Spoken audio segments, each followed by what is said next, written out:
Hello, everybody. Welcome to the Let's Talk Fishing video podcast. My name is James. I'm going to be your host, and I have a very special guest tonight, and a very good friend of mine by the name of Rob Welsh. Rob's from Kentucky, but he fishes a lot in Tennessee. But before we get started, I'd like to announce the Garden State Outdoor Sports Show. It's going to take place January 6th through 9th. That's in 2022 at the New Jersey Convention and Exposition Center, and that's in Edison, New Jersey. More info, guys. osgshows.com. Also, I'm very proud to announce the Northern Illinois Sports and Outdoors Show. That's going to take place January 13th through the 16th. That's 4 days of sports shows. It's in 2022 at the Lake County Fairgrounds. That's in Grays Lake, Illinois. And go on in there, guys. Go to the Grant Rod's booth and tell them Jay sent you. Anyways, now, without further ado, I'd like to talk to Rob. Rob, so you just fished a very tough tournament on Lake Tellico, didn't you? Yeah, it was. I had a pretty good practice, and then temperatures kind of dropped, and they dropped the lake over a foot a day, and that really made a tough bite, and it pushed most of the largemouth and the fish out deeper. Oh, so did anybody adjust? There's a few guys caught a few, but it was just a tough bite. I caught some junk fish. I caught a bunch of carp and stripers, and Carp? Yeah. I caught a big carp right on top of the back of his. Okay. Right on his back. And I thought it was a catfish. I never could get it in, and I got it in. I'm like, oh man, it's on my mega bass, so I'm not losing my mega bass. So I followed him in, and finally got him off. No, I wouldn't want to lose that either, man. It's an expensive lure. Yep. You know, I have actually caught carp using a lipless crankbait way back when. In fact, there was years when that was the biggest fish I caught. Yep. I estimated about 40 pounds. Oh, back then, I didn't weigh things back when I was, back in the 80s. Yep. Why would I weigh things, I didn't fish competitive. Geez. Like I like to tell people, when I entered the Air Force, I had one lure, and that was a lipless crankbait, a rattle trap, one of the original rattle traps, silver blue. Yeah, we had snagless Sallies and old man's worms back then, so I feel you on that. Oh yeah, and the pre-rigged worms with the horrible hooks. So if you hooked into a 5-pounder, you were almost guaranteed it was gonna straighten the hook. Yep, I saw some of those at tackle shop the other day. I'm surprised to still see them around.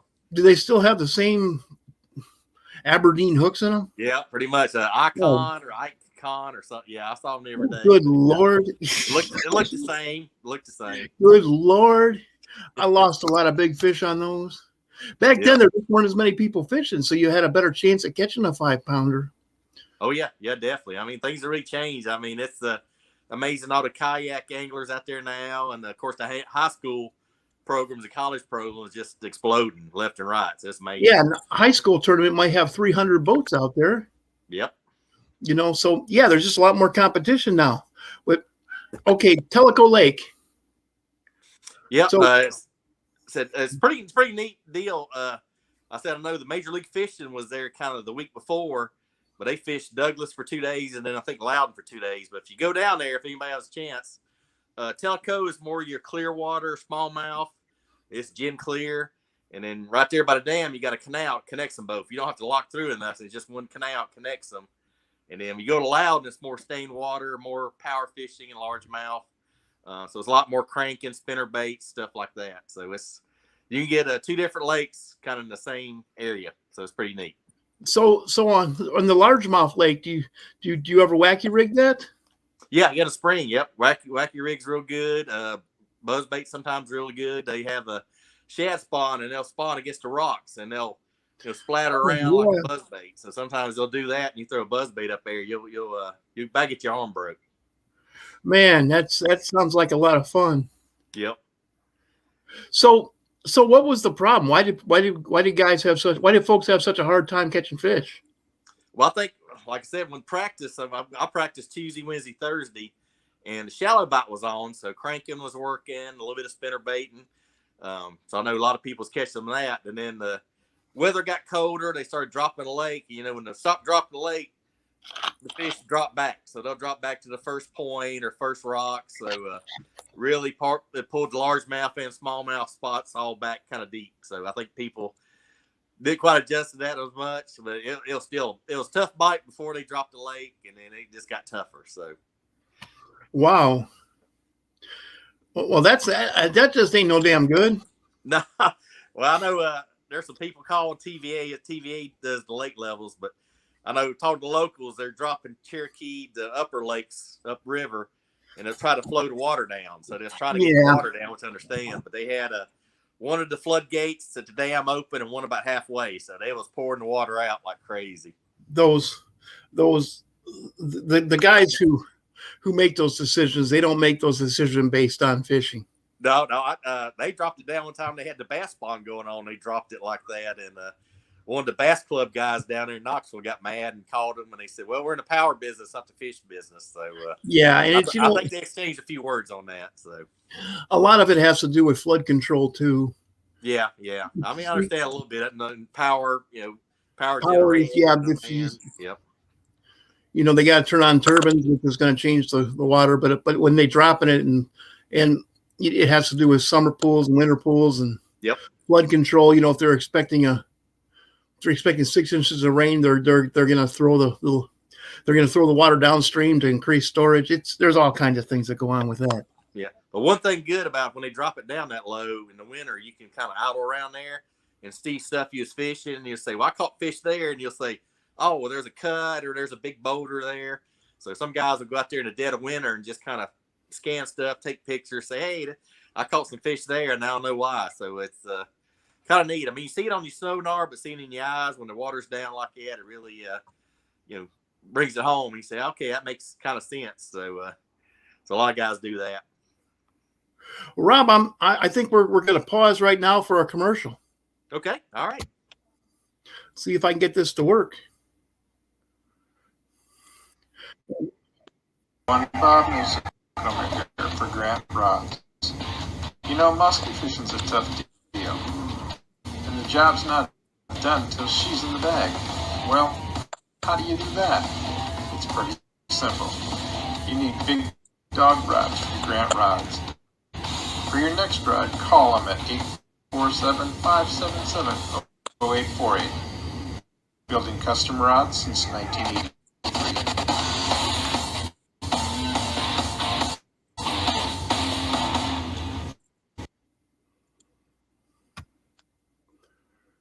Okay.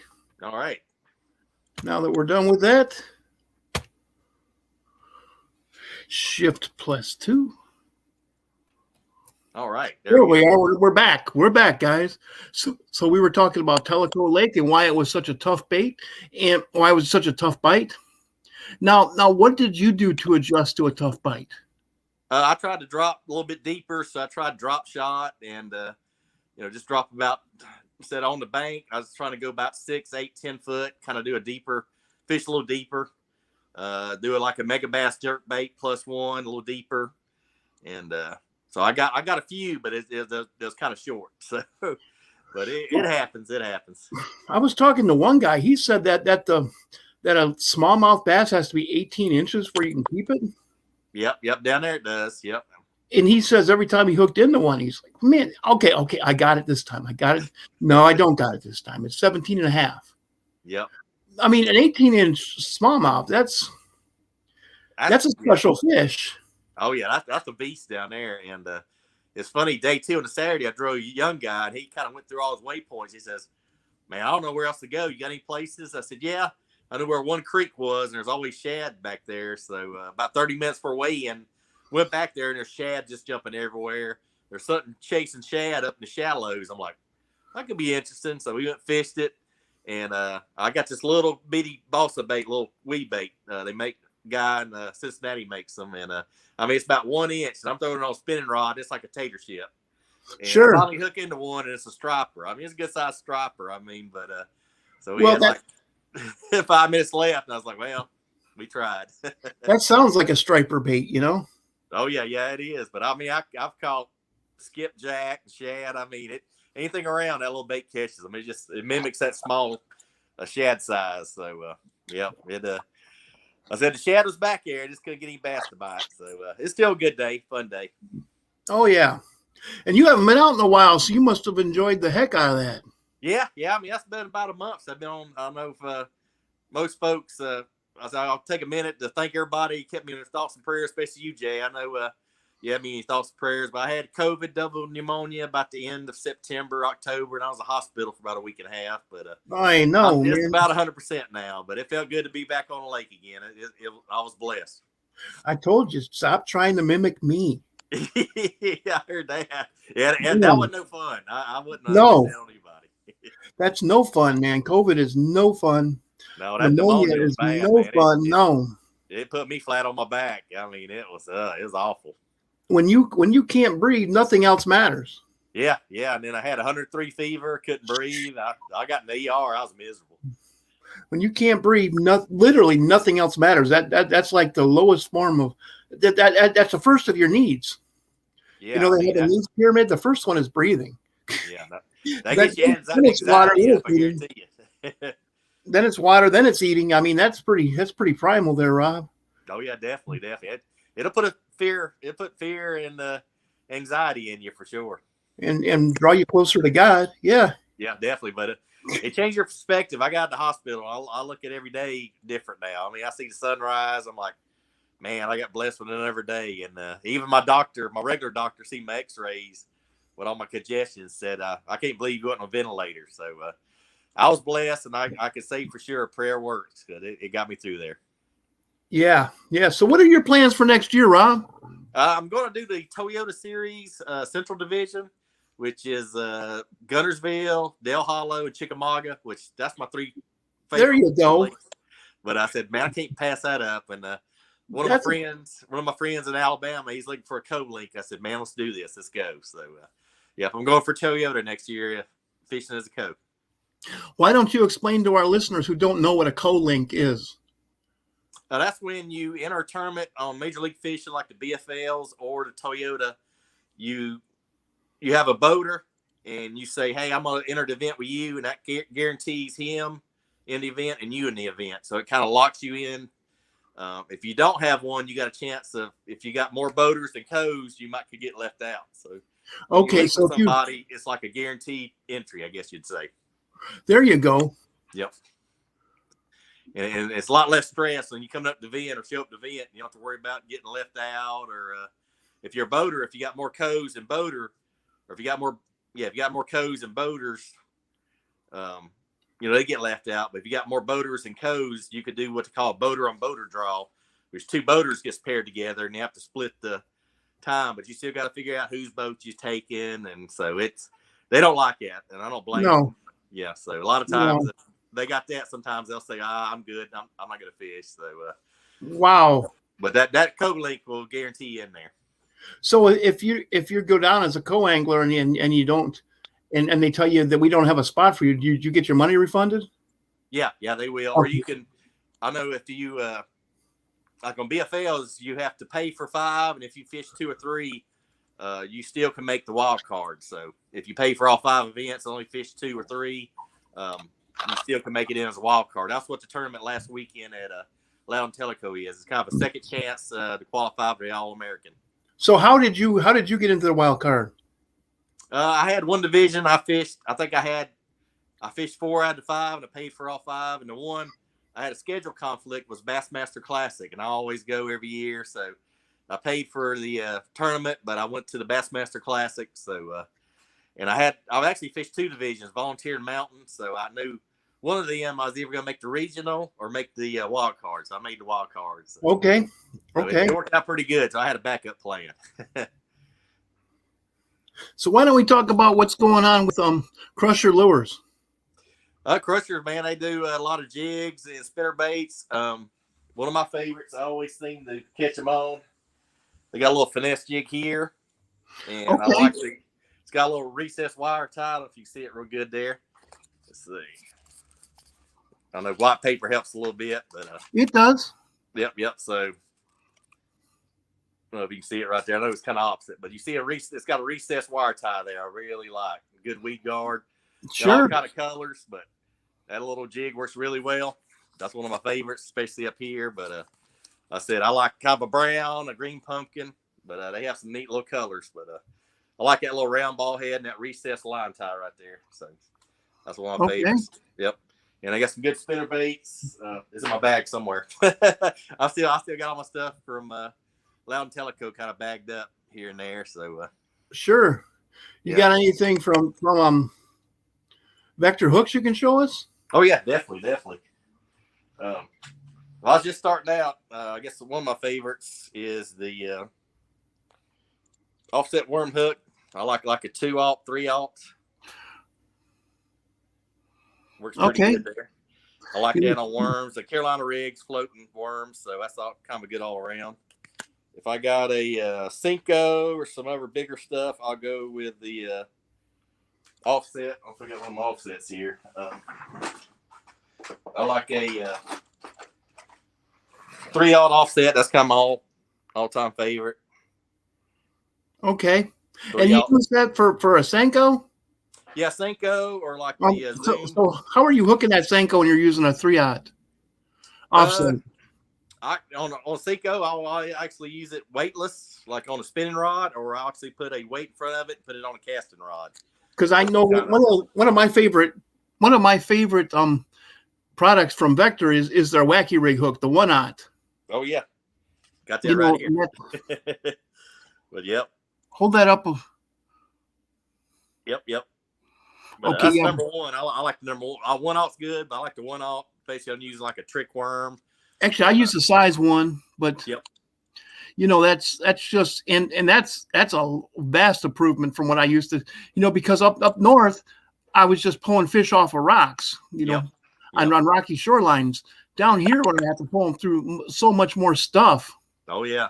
I want a bigger hook because I lost a few fish trying to pull them through coontails or milfoil, just all kinds of stuff. Oh yeah, that's heartbreaking. You come back, your hook's been out straight. Well, it wasn't bent out straight. It wasn't bent out straight. It just got out of its mouth. Yeah. Because it was going through so much stuff. And I think if I had a bigger hook, it would have been driven home harder. Yep. Then a lot of my drop shot, I use the either the 1/0 or 2/0 finesse offset. Really like that hook on like robo worms or whatnot. It really works well. That's my go-to. So what makes it a finesse offset? Yep, finesse offset. Yep. Well, what makes it a finesse as opposed to a normal offset? It's got a little. If you see it pretty good in the picture, but it's got a thinner wire. Okay, I see that now. Yep, yeah, thinner wire, so it penetrates a little better because you're using a lighter line, so you don't want a heavy gauge hook.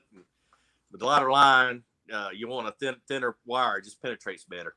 Okay. And the way it hooks, the point will actually lay on top of your worm, and you can kind of pull the plastic back and cover the hook if it's in like a brush pile, or if you're just fishing rocks or something. I'll just have it laying on top. And that hookup ratio is really, really out of sight when you do that. Well, that sounds good. Yep. Anything else going on at Vector? Yeah, we got some other stuff coming out. I know we got some Ned heads coming out. Nice. Yep. Of course, we got the Jeremy May, the Mayhem flipping hooks. I've actually used those. Yeah, that's been a real huge success. A lot of people love them. The way they're tied up. So, but there's more coming down the pike, and we'll be at the Bassmaster Classic in South Carolina next year. So, I'll definitely be there. So, anybody's at the Bassmaster Classic, come by, say hi, and see us at Vector Hooks booth. That sounds good, Rob. Yep. So, I bet you're excited about this tournament schedule next year. Oh yeah, I mean, that said my 3 favorite lakes. Yeah, I'm tickled. I mean, it's I've been wanting to do that, move up that a little bit for a while. So I'm looking forward to it. I mean, competition is a little tougher, bigger field, but man, it's gonna be awesome. I can't wait. What time of the year are you going to be on Chickamauga? I think it starts at Gunnersville. I think February, and then March is Dale, and then I think around end of April and the 1st of May, I think is Gunnersville. Are you going to fish any other trails? Yeah, I'll probably still do some BFLs and Mountain Division. I may do some local stuff here. Depending how more schedule is. I'm about to say, that does not sound like 12 tournaments, Rob. Yeah, I mean, I fished a whole lot of BFLs last year. I went 2 events on the Ohio River, never fished the Ohio River, and it was tough. I mean, people say how tough it is. It is. I mean, you catch a lot of shorts, but I was able to catch a couple keepers, and I actually got a check out of one of them. So was a good experience. I mean, I got good boaters, learned something for the Ohio River up there, so it's pretty interesting. That is. But if I know you, yeah, you're gonna fish. You're gonna be fishing more than just 3 tournaments next year. Oh yeah. I'll have some fillers in. I'm actually talking to a buddy tonight for a call, and we're trying to. We got a winter trail up here, so I may be fishing a little bit of winter trail up here in Kentucky. So you never start learning, and every time you're on the water, you find out something different. So, but another thing I want to cover real quick. I know I have a lot of high schoolers this time of year. Sure. Just getting into bass fishing, and they want their parents to buy them some fishing stuff for Christmas to join the bass fishing team, whatever high school they're at. So I always have the same question: hey, what do I need? I guess if a kid, a youngster, only could have one rod, that would be. Get it real quick. Let me get it untangled here. Of course, there we go. Well, let's do a 7 foot, 6'6" to 7 foot spinning rod, and that covers a lot of the finesse. But this is a FX spinning rod. This is actually a 6'6" medium, but a medium 6'6" to 7 foot medium. So this is FX. That's what I use. I'm real happy with them. That's one of my sponsors. But and also starting out, just usually some mono line. I mean, I got braid, the fluoro here. But if you want to start out, it's going to take you a while to cast, kind of get used to it. But it's really versatile. I'd start, or if you had to have one rod or start with something, I'd start with a spinning rod like that. What do you have on that rod?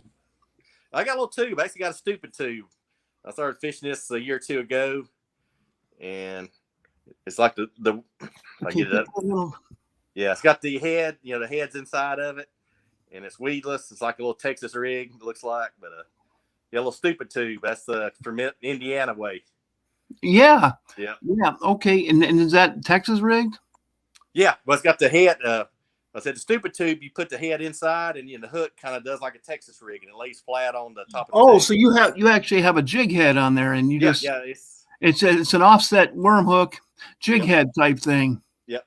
I don't know if you can see it real good from there, but I can see it really good from there. Thank you. Yep. But that's pretty good little setup. I mean, you just throw it out, and boy, it just scoots with that head, that little jig head's in there. It'll scoot around like that. I'll tell you what. I have caught more 4-pound plus smallmouths on a tube jig, just that color, than anything else. I've caught them in Lake Erie. I've caught them in Lake St. Clair. I've caught them in Green Bay. I've caught them all over Wisconsin. 4-pound plus smallmouths on that right there. Not even stupid tubing, just regular. I've caught largemouth on it. I've caught largemouth spots. But I mean, it catches all of them. It don't just catch smallies. It'll catch largemouth, spotted bass. So. Oh, I believe that. Just I was in waters where there were none. Yep, definitely. Just like just like the waters down here, there are no smallmouth bass. Yep, definitely. But I said that'd be the first rod I'd recommend. 2 more I'd recommend. I said with these 3 rods, you could probably fish. I say 90 to 95% of all the techniques out there. The only thing it can't do is maybe punch some heavy grass or do some deep cranking. Or Alabama rigs. Or Alabama rigs, right. Next one's like a 7 foot medium. This is the FX 7 foot medium fast. And what kind of reel you have on there? I got a Cast King actually. Okay. Cast King's been pretty good. I don't have a real sponsor, so I've been kind of trying the ones, but I've been pretty impressed. I mean, for the price point and what you get, I said this medium rod, you can throw jerk baits, small tubes, actually little shaky heads. I mean, it's pretty versatile. Actually, weightless Senkos. I'll throw weightless Senkos on this. So, and little lightweight jigs, but it's real versatile. And I said that's 7 foot medium. So it's pretty. Crankbaits, small crankbaits, little square bills. And then finally, a 7 foot medium heavy. And I actually got a jerk bait on this one here, but Cast King reel there. And like I said, on the medium heavy, you can flip, pitch, do like spinner baits, buzz baits, chatter baits. So with them 3 rods, you can cover about 90% of your technique. So if I had a youngster wanting, didn't have a whole lot of money, or if somebody's beginning and say, hey, what do I need? Go with them 3, and you're going to cover yourself for about 90% of all the techniques that's out there right now. Okay. That sounds really good, Rob. Yep. It sounds really good. Well, do you have any shout outs you'd like to do? Oh yeah, like everybody at Vector. I've been a Vector quite a while, and JB and Jeremy and Laco, all the guys. Texas Todd, all my boys out there. Texas Todd, yeah. Yep, and of course my rod sponsor, FX Rods. Been great with them. They just got a quality rod. They got a couple different price points, so check them out if you're in the market for a good rod, good warranty. Vicious line. I've had Vicious for 3 or 4 years now. They just get better every year. They just come out with a Toro line, which is like a Japanese fluorocarbon. It's really good. I've just now got to try it, and been really impressed. It's got a small diameter, and they have also a crystal clear I use for my drop shot in 6 pound. It's really light, really responsive, casts well. So been real happy with them. And let's see who else. I'm getting old, Jay. I'm getting old. But of course, my jersey here. I don't know if anybody sees it. That was done by. Yep, that was done by my buddy Marcio down in South America. He's the only one that has I don't know if y'all see it real good right there. Picture of my grandfather. Really? Really got me into fishing, and it's one of the few. MC Pro Nation is his company, but he's one of the only ones that would do the picture. You could just send him a picture, and he put it on there. So I've had him actually make my jersey in the last 2 years, and he just. Is he also from Pearl River, Mississippi? Yeah, well, he's actually your South grandpa? America. No, your grandpa. Yeah, my grandpa's South Mississippi. He catfish has some big catfish there he caught one time. Okay. Got an Air Force jersey on too. Yeah. But well, he must have been in there when the Air Force was young. Yeah. Because the Air Force was created in the National Defense Act of 1945. So yeah. Well, actually, he's in the Army, and his one of his sons was in the Air Force, so he always wore his Air Force uniform shirt fishing. So I think it was his lucky one because he always wore it. Sure. But them old timers were superstitious, man. Yeah. Yeah, definitely. And I'm ambassador for Yeti coolers and drinkware. I love Yeti stuff, man. It really keeps the stuff cold, so it's hard to beat. Or your coffee hot, yeah. Yeah, definitely. And then, of course, Crusher Lures. My boys down in Alabama, I said check them out on crusherlures.com. They got some great buzz baits, spinner baits, jigs. Got some little shaky heads. It's pretty good. I like little ball head shaky heads. I get it right there. Okay, up a little bit. Yep. Up a little bit. Yep. There you go. Yep. There you go. Okay, that looks nice. Yep. So they got some great quality stuff. They use quality components, and they're made in Alabama. So check them out. But well, I think it's about it, Jay. Well, thank you, Rob. I'd like to thank you. I know you're a busy man. Rob's also a working man, so he took time out of his schedule to come on and talk to us guys and enlighten us about some Eastern Tennessee fishing under horrible conditions. Yeah, it can be hard sometimes, but there are some good fisheries down there for sure. World class, man. That's all I got to say. And beautiful area, especially if you go up to Douglas, you can see the Smoky Mountains the whole time you're on Douglas. So it's quite the fisheries up there and beautiful scenery. I hope to get out there someday and fish with you guys over there in that beautiful part of the country. Yep, you'll enjoy it. I really do. And before we close, guys, I'd just like to talk about the Garden State Outdoors Sports Show. Is going to take place January 6th through 9th of 2022. And that's going to be at the New Jersey Convention and Exposition Center, and it's in New Jersey. More information, osgshows.com. Northern Illinois Sports and Outdoors Show is going to take place January 13th through 16th of 2022. That's 4 days of sports shows. And that's going to be at the Lake County Fairgrounds. That's in Grays Lake, Illinois. Go on in there. Go to the Grant Rods booth and tell them Jay sent you guys.